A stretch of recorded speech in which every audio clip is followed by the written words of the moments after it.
కేంద్ర ప్రభుత్వానికి మొదటి నుండి ఏదో ఒక వివాదం చెలరేగుతూనే ఉంది. జాతీయ భావాలతో కేంద్రం వ్యవహరిస్తూ ఉండగా తమ రాష్ట్ర సంస్కృతి సంప్రదాయాలతో పాటు భాషా వ్యవహారాలపై తమిళనాడు ఎప్పుడూ కేంద్ర నిర్ణయాలను వ్యతిరేకిస్తూ వస్తూ ఉంటుంది. తాజాగా లోక్సభ నియోజకవర్గాల పునర్విభజన అంశంపై తమిళనాడు ముఖ్యమంత్రి ఎంకే స్టాలిన్ కేంద్ర ప్రభుత్వంపై నిరసన వ్యక్తం చేస్తున్నారు. ప్రధాని మోదీకి వ్యతిరేకంగా ఆయన గళం విప్పుతున్నారు. ఈ క్రమంలో తమిళనాడులో పర్యటించిన ప్రధాని స్టాలిన్కు చురకలేశారు. తాజా వ్యాఖ్యలతో వీరి మధ్య రాజకీయ వైరం బట్టబయలైంది. మోదీ చేసిన వ్యాఖ్యలపై తమిళ నేతలు ఎలా స్పందిస్తారో వేచి చూడాలి. రూపఘట్టంలో పాల్గొనాల్సిన రాష్ట్ర ముఖ్యమంత్రి స్టాలిన్ ఆ కార్యక్రమానికి దూరంగా ఉన్నారు. అందుకు కారణాలు కూడా అందరికీ తెలిసినవే. ప్రస్తుతం భారతీయ జనతా పార్టీ, డిఎంకే పార్టీల మధ్య పచ్చగడ్డి వేస్తే భగ్గుమంటోంది. త్రిభాషా సూత్రం విషయంలో ఈ విభేదాలు మరింత రచ్చకెక్కాయి. నీట్ విషయంలోనూ రాజకీయ విభేదాలు మరింత ముదిరిపోయాయి. డీలిమిటేషన్ విషయంలో ఆల్రెడీ గొడవ జరుగుతూనే ఏడుస్తుంటారని, అది వారికి అలవాటు అని స్టాలిన్పై పరోక్షంగా సెటైర్లు వేశారు మోదీ.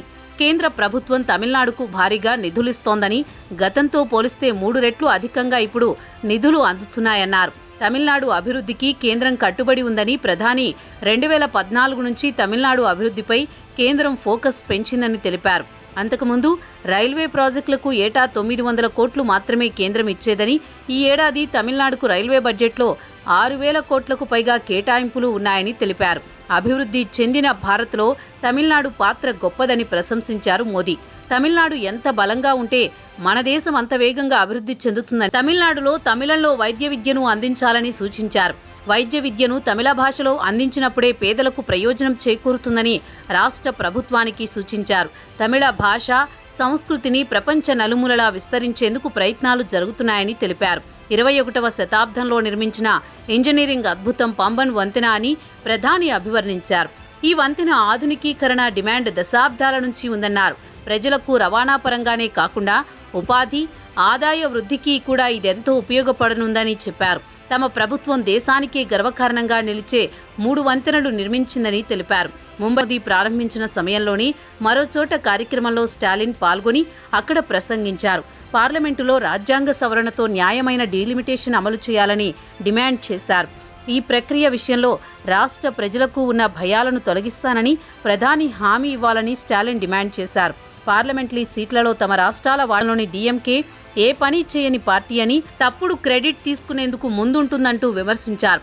కేంద్ర పథకాలపై స్టిక్కర్లు వేసి ప్రజల్లో తప్పుడు ప్రచారం చేస్తోందన్నారు. తమిళనాడులోని ఇస్రో లాంచ్ ప్యాడ్కు సంబంధించి చైనా స్టిక్కర్లను అతికించి డిఎంకే భారతీయ శాస్త్రవేత్తలను అవమానించిందని ప్రధాని పేర్కొన్నారు. మీరు అనవసర హడావిడి చేసి ఇలాంటి తప్పుడు ప్రకటనలకే ఖర్చు పెడుతున్నారని, డిఎంకే కార్యకర్తలు భారతదేశ అంతరిక్ష విజయాన్ని ప్రపంచంతో పంచుకోవాలని కోరుకోవడం లేదని, అందుకే చైనా జెండాలను ఉపయోగించారన్నారు. డిఎంకేను శిక్షించాల్సిన సమయం ఆసన్నమైందని, పార్లమెంటు ఎన్నికల్లో బుద్ధి చెప్పాలని పిలుపునిచ్చారు.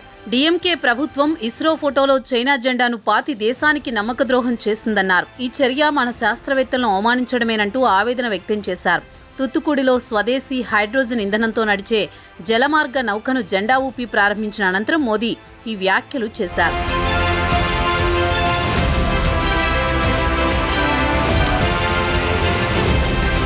మరోవైపు తమిళనాడు బీజేపీ రాష్ట్ర అధ్యక్ష పదవికి రాజీనామా చేస్తున్నట్లు ప్రకటించిన అన్నామలైకి ఏమైంది? ప్రధానమంత్రి పర్యటనలో ఆయన ఎందుకు అస్సలు కనిపించలేదు? పార్టీలో నెలకొన్న ఆధిపత్య పోరుతోనే అన్నామలై మోదీ పర్యటనకు దూరంగా ఉన్నారా, లేక పార్టీ అధిష్టానమే ఆయన్ని దూరం పెట్టిందా అనే అనుమానాలు కలుగుతున్నాయి. ప్రస్తుతం బీజేపీతో పాటు అన్ని రాజకీయ వర్గాల్లో అన్నామలై తీరుపై చర్చ జరుగుతోంది. ప్రధాని రాష్ట్ర పర్యటనకు వస్తున్నారంటే ఆ పార్టీ రాష్ట్ర అధ్యక్షుడు కీలకంగా వ్యవహరించడం సహజం. కానీ మోదీ పర్యటనకు అన్నామలై దూరంగా ఉన్నారు. శనివారం విమానాశ్రయం చేరుకున్న మోదీకి స్వాగతం చెప్పిన వారిలో అన్నామలై కనిపించలేదు. ఆ తరువాతి కార్యక్రమాల్లోనూ ఆయన ప్రెజెన్స్ లేదు. అన్నాడీఎంకేతో పొత్తు వ్యవహారంలో అన్నామలై వివాదాస్పద వ్యాఖ్యలు చేసి ఆ తర్వాత వెనక్కి తగ్గిన విషయం తెలిసిందే. వచ్చే లోక్సభ ఎన్నికల్లో అన్నాడీఎంకేతో పొత్తు ఉంటే తాను తన పదవికి రాజీనామా చేస్తానంటూ ఇటీవల అన్నామలై సంచలన వ్యాఖ్యలు చేశారు. దీనిపై బీజేపీలోనే తీవ్ర వ్యతిరేకత వెల్లువెత్తింది. దీనికి తోడు అన్నాడీఎంకే నేతలు ఏకంగా బీజేపీ అధిష్టానానికే ఫిర్యాదు చేశారు. అటు నుంచి ఎలాంటి స్పందన వచ్చిందో తెలియదు గాని అన్నామలై తన వ్యాఖ్యలకు వివరణ ఇచ్చుకోవాల్సి వచ్చింది. తన ఉద్దేశం రాష్ట్రంలో ఒంటరిగా పోటీ చేసే స్థాయికి బీజేపీ ఎదగాలన్నదేనని, అంతకు మించి మరేమీ లేదని వ్యాఖ్యానించారు. అయితే అప్పటికే ఆయనకు జరగాల్సిన నష్టం జరిగిపోయింది. ఆది నుంచి వన్ మ్యాన్ ఆర్మీగా వ్యవహరిస్తున్న అన్నామలైపై పలువురు పార్టీ సీనియర్లు సైతం బీజేపీ అగ్రనేతలకు ఫిర్యాదు చేశారు. దీనికి తోడు ఇటీవల కేంద్ర మంత్రి మురుగన్ మాట్లాడుతూ తాము 9 లోక్సభ స్థానాలపై గురిపెట్టామని, వాటిలో విజయమే లక్ష్యంగా పనిచేస్తున్నామని ప్రకటించారు. ఆ తర్వాత అన్నామలై మాట్లాడుతూ తమ లక్ష్యం 9 కాదని 25 స్థానాలని వ్యాఖ్యానించారు. దీంతో మురుగన్ అన్నామలై మధ్య ఆధిపత్య పోరు ఉన్నట్లు ప్రచారం జరిగింది. ప్రధానికి అత్యంత ఇష్టమైన నేతల్లో ఒకరుగా పేరుగాంచిన మురుగన్కు విరుద్ధంగా అన్నామలై వ్యవహరించడం కూడా చర్చనీయాంశమైంది. ఈ నేపథ్యంలో ప్రధాని పర్యటనకు అన్నామలై దూరంగా ఉండడంతో ఆయన్ని అధిష్టానమే దూరంగా ఉంచినట్లు చర్చ జరుగుతోంది. అయితే బీజేపీ వర్గాలు మాత్రం కర్ణాటక అసెంబ్లీ ఎన్నికల్లో కీలక మీద మోదీ తమిళనాడు పర్యటన మరోసారి మాటల యుద్ధానికి దారితీసిందనే చెప్పవచ్చు. పాంబన్ బ్రిడ్జ్ ప్రారంభించడంతో పాటుగా ప్రధాని రానున్న తమిళనాడు ఎన్నికలను దృష్టిలో ఉంచుకుని విమర్శలు, వ్యంగ్యాస్త్రాలు చేసినట్లు స్పష్టమవుతోంది. ఇప్పుడిప్పుడే మోదీ వ్యాఖ్యలకు స్టాలిన్ నుంచి కౌంటర్లు మొదలవుతూ ఉండగా రాబోయే రోజుల్లో ఈ గొడవ మరింత ముదిరేలా కనిపిస్తోంది. స్టాలిన్కు మద్దతుగా దేశవ్యాప్తంగా ఇంకెవరైనా స్పందిస్తారా అనేది కూడా వేచి చూడాల్సి ఉంది.